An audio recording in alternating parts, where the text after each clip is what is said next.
మిత్రులందరికీ నాదొకటే విజ్ఞప్తి, ఒకటే ప్రార్థన. మనం ఎటు పోతున్నామో తెలుసుకోవాలంటే ఎక్కడ ప్రారంభమైనమో కూడా యాద్ చేసుకోవాల్సిన బాధ్యత మనందరి మీద ఉన్నది. పెద్దలు కేసీఆర్ గారు ఒకసారి కాదు 100 సార్లు చెప్తా ఉంటారు.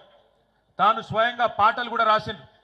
ఎందుకంటే 1948 నుంచి 56 వరకు 8 ఏళ్ళు ఒక ప్రత్యేక రాష్ట్రంగా ఉన్న తెలంగాణ, ఆనాడు పేరు వేరు కావచ్చు, హైదరాబాద్ రాష్ట్రం పేరిట 8 ఏళ్ళు ప్రత్యేక రాష్ట్రంగా ఉన్న తెలంగాణ ఆనాడు ఇష్టం లేని బలవంతపు పెళ్లిలో భాగమై ఒక అమాయకపు పిల్ల పెళ్లి ఒక అతి హుషారైన పిల్లగాంతో జరుగుతుంది అని స్వయంగా ఆనాటి అప్పటి ప్రధానమంత్రి జవహర్లాల్ నెహ్రూ గారు నిజామాబాద్లోని ఖలీల్వాడి మైదానంలో చెప్పిండు.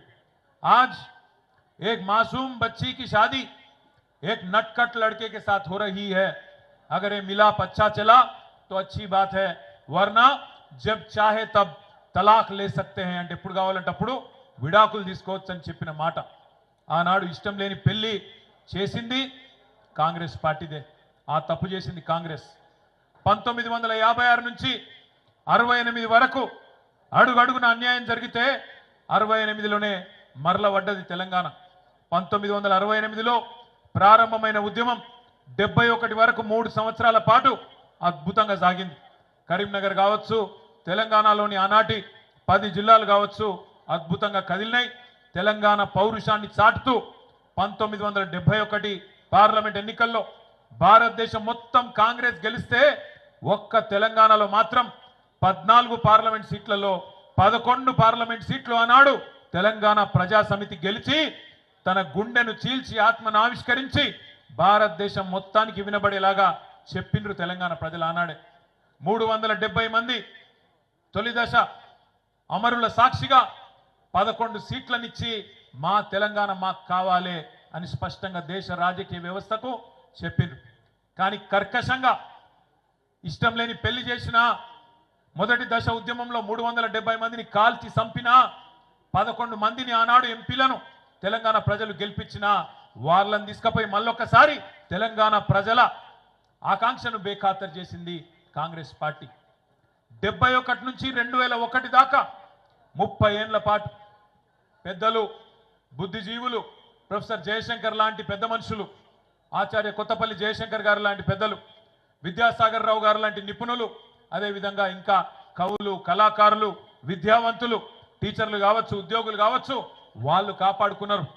ఎప్పుడన్నా ఎవరన్నా రాకపోతారా, మళ్ళొక్కసారి తెలంగాణ ఉద్యమం రగలకపోతుందా అని చెప్పి ఎదురు చూస్తున్నప్పుడు కలిసి వచ్చే కాలానికి నడిసొచ్చే కొడుకు అన్నట్టు అప్పుడు వచ్చిండు మన నాయకుడు గులాబీ జెండా ఎగరవేస్తూ కేసీఆర్ గారు. ఇదే కరీంనగర్లో రణనినాదం చేసి సింహగర్జన చేసి తెలంగాణకు తిరిగి మలి దశ ఉద్యమానికి ఒక రాజకీయ రూపాన్ని కల్పించి గులాబీ జెండా ఎగిరేసి తెలంగాణ వచ్చుడో కేసీఆర్ సచ్చుడో, మీరు అవసరమైతే నేను కనుక ఉద్యమం నుంచి తప్పుకుంటే రాళ్లతోని కొట్టి చంపే అధికారం మీకు నేను ఇస్తున్నా అని ఆనాడు సింహగర్జనలోనే కరీంనగర్ వేదికగా ప్రకటించిన నాయకుడు కేసీఆర్ గారు. పదవీ త్యాగంతో పార్టీని ప్రారంభించి ప్రాణ త్యాగానికి సిద్ధపడి రాష్ట్రాన్ని సాధించిన మహానాయకుడు తెలంగాణలో కేసీఆర్ గారు మాత్రమే అనే మాట ఒకసారి నేను మీకు గుర్తు చేస్తా ఉన్నా. దయచేసి మిత్రులందరూ నేను కోరేది ఒకటే, ఇవాళ చాలా మంది చాలా మాట్లాడచ్చు. కేసీఆర్ గారు పార్టీ పెట్టినప్పుడు 2001 ఏప్రిల్లో ఎటువంటి పరిస్థితి ఉండేనో ఒక్కసారి దయచేసి ఆలోచన చేయవలసిందిగా నేను కోరుతున్నా. ఆ రోజు కేసీఆర్ గారి వయస్సు కేవలం 46-47 ఏళ్ళు, చాలా చిన్న వయస్సు. ఒక రాజకీయ నాయకునికి 46-47 ఏళ్ళ వయసు అంటే అప్పుడప్పుడే ఆయన జీవితం బ్రహ్మాండంగా ప్రారంభమవుతున్న పరిస్థితి. ఇంకొక 20-25 ఏళ్ళు అప్పటికే మంత్రి పదవి, డిప్యూటీ స్పీకర్ పదవి, అన్ని పదవులు చేస్తున్నారు కేసీఆర్ గారు. ఆయనకు నిజంగానే కేవలం రాజకీయాల్లో పదవుల మీద యావ ఉంటే, పదవుల మీద మాత్రమే మోజుంటే ఆ రోజు ఆయన కూడా అప్పుడున్న ముఖ్యమంత్రి గారు ఇచ్చిన బంపర్ ఆఫర్ తీసుకొని మంచి మంత్రి పదవి తీసుకొని చల్లగా ఇంట్లో వండొచ్చు కాంగ్రెస్ వాళ్ళ లెక్క.